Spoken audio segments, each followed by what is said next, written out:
It's another tale of a very bad mother or a murderer. You get to pick.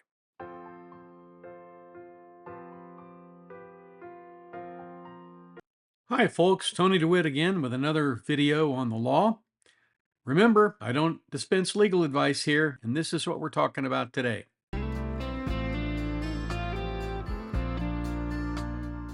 Today we're back in Tennessee for the trial of Megan Boswell for the murder of her child, Evelyn Boswell, a 1-year-old child, apparently killed right before Christmas in 2019.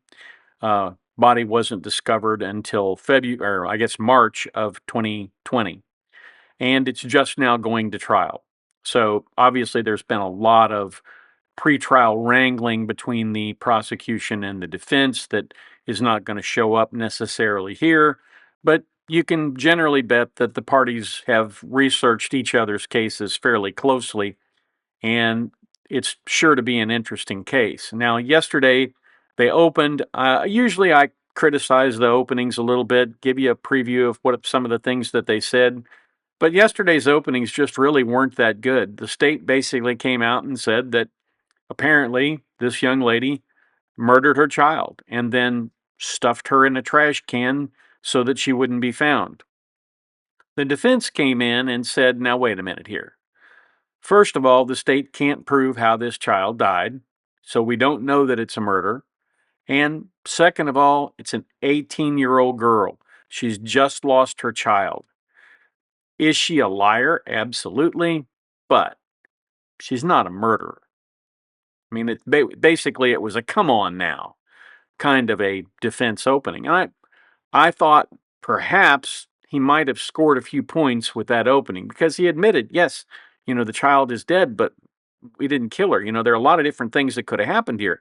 Somebody could have rolled over on her in the middle of the night and smothered her accidentally without knowing it. She could have fallen out of the bed. You just don't know. We don't know why she's dead. We just know that she is dead. Now, of course, we haven't seen the medical examiner. We haven't seen the autopsy reports, anything like that. What we do know is that Megan Boswell kept telling people that the baby was in different places. She was visiting her grandmother. She was visiting her father down in Louisiana, when in fact she really was deceased at that point. So yeah, she's a liar, but she also knew what happens to people who are alleged to have killed their child. They go to prison, usually for a very long time. And she was only 18 years old, so she didn't have the wisdom and mental capacity necessarily to figure out that honesty was the best policy. So, a little suspension of disbelief there, maybe. We'll have to wait and see how the defense case comes in. But the very first witness was somebody I thought did a pretty good job of setting the stage for what will be the worst part of the evidence in this case. That guy was an investigator with the Tennessee Bureau of Investigation. Introduce yourself to the jury, please. Good morning. My name is Brian Fraley, and I'm a special agent with Tennessee Bureau of Investigation. After detailing the work that he did initially in trying to find the child after they issued an Amber Alert, he talked about how long they had been out doing this, and then the issue came up about how the body was found, and this testimony came in with an objection. A phone call was received by Tommy Boswell. Tommy Boswell had called in. And March 6th, 2020 was a Friday. And we had worked, like I said, 18 days. And we had come to a point in the investigation where we had decided we need a break. We had exhausted a lot of resources, time, and we were at a place where we didn't feel we should go on at that time. We should take a break, and it was a good pause point, if you will. So on the afternoon of March 6th, again, it was a Friday, the plan was the investigators to go home, reset physically and mentally. We were exhausted, and try to just get a sense of normalcy, if you will, over the weekend and come back Monday. If anything would have come up, we would have responded. But in late afternoon on the March 6th, on the Friday, Tommy Boswell called in. So we agreed, the four of us, myself, Special Agent Gratz, who's also another TBI agent, investigator Tracy Raz, who is a Sullivan County detective at the time, and investigator Michelle Gillum, who was an investigator at the time. We'd been working together for those weeks. We decided, let me back up. Mr. Boswell reported that he wasn't sure if there was a storage. Objection is what Mr. Boswell says. Well, Judge, I'm not offering further. So the objection here is to hearsay because he's saying what Tommy Boswell told him.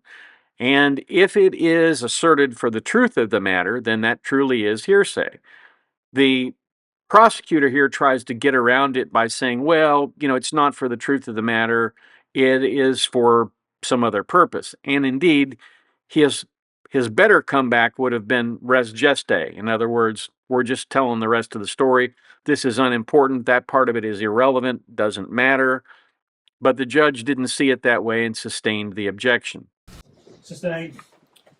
Agent Fraley, as a result of the call that you got, and let's step back a little bit. Tommy Boswell is the defendant's father. Is that correct? Yes, Megan's father and Evelyn's grandfather. All right. As a result of a phone call that you received from Mr. Boswell, what did you all do next? The investigator here talks about going to the property and doing a search, but first he describes a diagram that he did, and I'm going to show you the view from Google Earth while he's giving a little description of what he did. We went to Mr. Boswell property located on Muddy Creek to conduct a search there. All right. And is that property located in Sullivan County? Yes, sir. All right. I think it's 539 All right. Muddy Creek Road. All right. Agent Fraley, in the course of your investigation while you were out there, did you create a sketch or a diagram of the Boswell property? Yes, sir, I did. All right. If I could, I'm going to hand you a document, ask you if you can identify what's shown. Excuse me. This is a hand-drawn document. It's a sketch of like an aerial view of the property there at Mr. Boswell's at 539 Muddy Creek Road, Bluntville, Tennessee. All right. And does that diagram accurately show the layout or the placements of various sheds, outbuildings, trailers, roadways there on the property? Yes, sir, it does. All right. Judge, we would move to make that exhibit number 6. Any objection? No, sir. Now our investigator is going to walk us through this diagram where he shows several of the structures. The two things to pay attention to are the shed and the dollhouse. And Judge, Agent Fraley may need to step down. I don't know if he can. I may need him to step down for the witness. I don't know if he can. If I could hand him a laser pointer. Okay. He needs to, that's fine. As long as we can pick him up on. I can see that. Can you see it okay yes, from there? sir. I didn't know if you would be able to. Do what? All right. Are you okay from Yes, sir.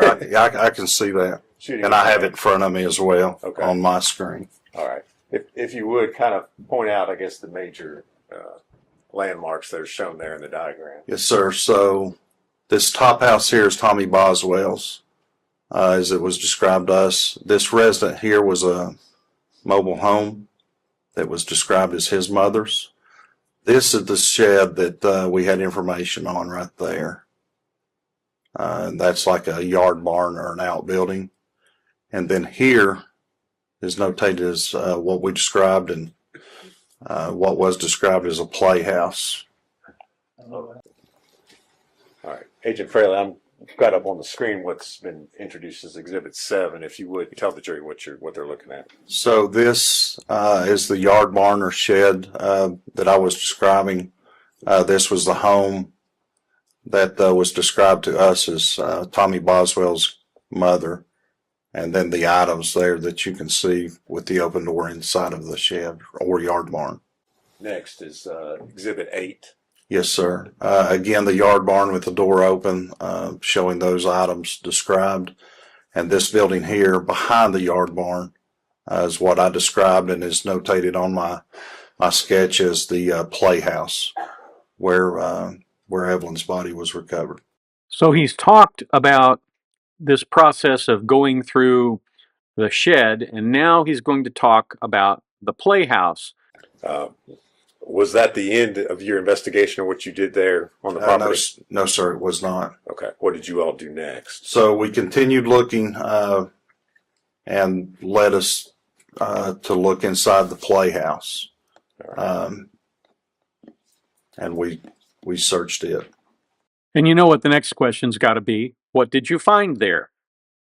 And what did you find, if anything, upon looking in the playhouse? There were, once the door was opened, right inside the door, as the opening of the door, was a trash can, like a tall kitchen model, common trash can, and 2 bags of trash beside of it. Notice what our prosecutor and this investigator are doing step by step. They're laying a foundation, establishing basically a chain of custody, a chain of evidence as to how the investigators found the body. They're doing it very clearly and very laboriously because they know that this is where, on review by an appellate court, they might get challenged. So first we find the trash can, and then we talk about what we found in, around, or near the trash can, and we do that through a series of photographs. Agent Fairley, I'm going to show you a number of photographs and ask you if you can identify what's shown in those. Yes, sir. The first one I'm reviewing is a standalone picture of what I described as the playhouse that was by. Okay. The second one is a closer of the playhouse, a closer proximity with the door open. The third picture is the same thing with the door open. Third one is a closer photograph with the door open. It does depict,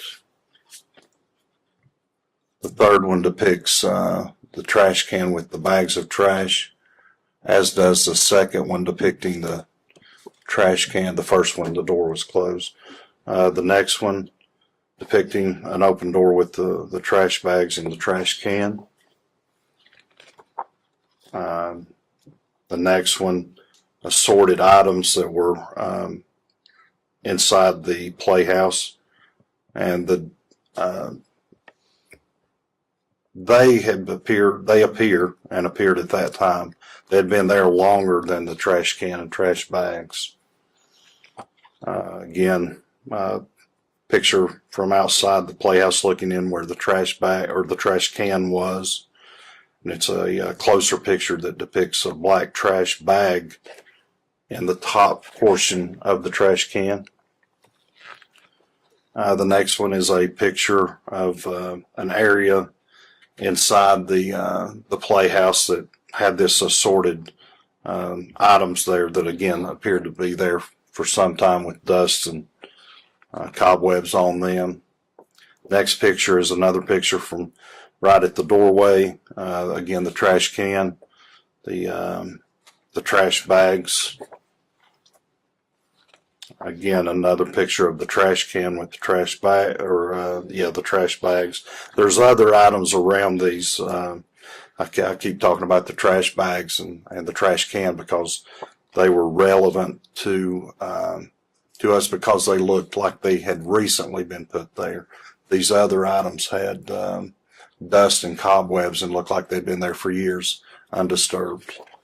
Just for the record, the defense should be objecting here because he's narrating. He's not describing the photographs. He's talking about other things that were important to him, which he probably should have gotten in with questions. But when the defense doesn't object, hey, you run with it. The last photograph I have is this is my hand in the picture.